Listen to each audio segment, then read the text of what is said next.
ended last time with that remarkable poll. You remember? The poll about birth order. What percentage of people in this room raised their hands? Was it to say that they were the firstborn? 75, 80%?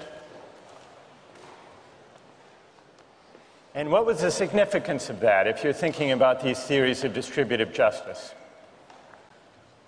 Remember, we were discussing three different theories of distributive justice, three different ways of answering the question, how should income and wealth and opportunities and the good things in life be distributed?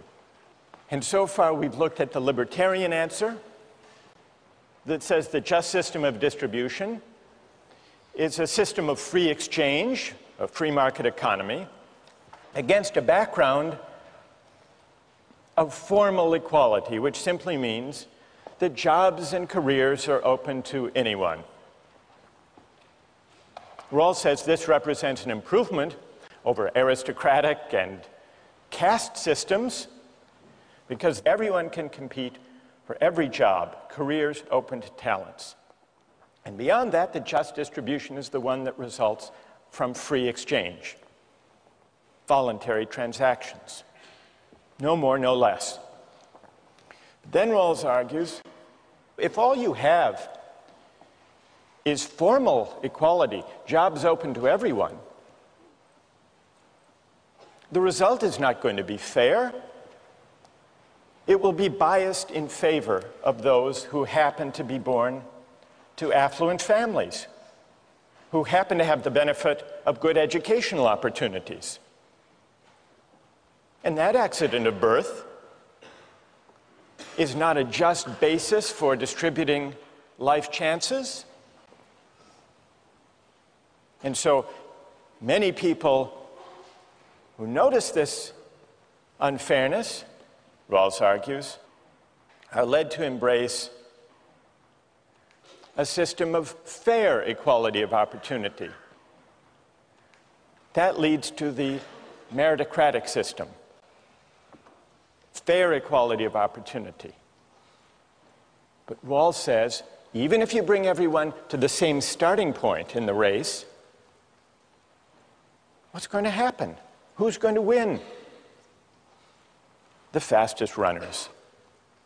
So once you're troubled by basing distributive shares on morally arbitrary contingencies, you should, if you reason it through, be carried all the way to what Rawls calls the democratic conception, a more egalitarian conception of distributive justice that he defines by the difference principle. Now, he doesn't say that the only way to remedy or to compensate for differences in natural talents and abilities is to have a kind of leveling equality, a guaranteed equality of outcome. But he does say there's another way to deal with these contingencies. People may gain, may benefit from their good fortune, but only on terms that work to the advantage of the least well-off. And so we can test how this theory actually works by thinking about some pay differentials that arise in our society. What does the average school teacher make in the United States, do you suppose? Roughly. It's a little more, 42,000. What about David Letterman? How much do you think David Letterman makes? More than a school teacher? $31 million. David Letterman. Is that fair?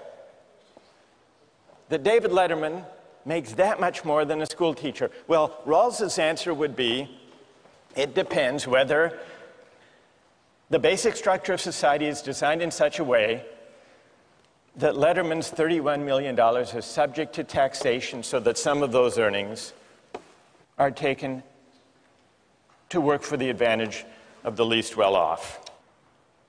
One other example of a pay differential. A justice of the United States Supreme Court. What do they make? It's just under $200,000. Here's Sandra Day O'Connor, for example. There she is. But there's another judge who makes a lot more than Sandra Day O'Connor. Do you know who it is? Judge Judy. How did you know that? You watch? You know, but you've heard, you're right. Judge Judy, you know how much she makes? There she is. $25 million. Now, is that just? Is it fair? Well, the answer is it depends whether this is against a background system in line with the difference principle, where those who come out on top in terms of income and wealth are taxed in a way that benefits the least well-off members of society.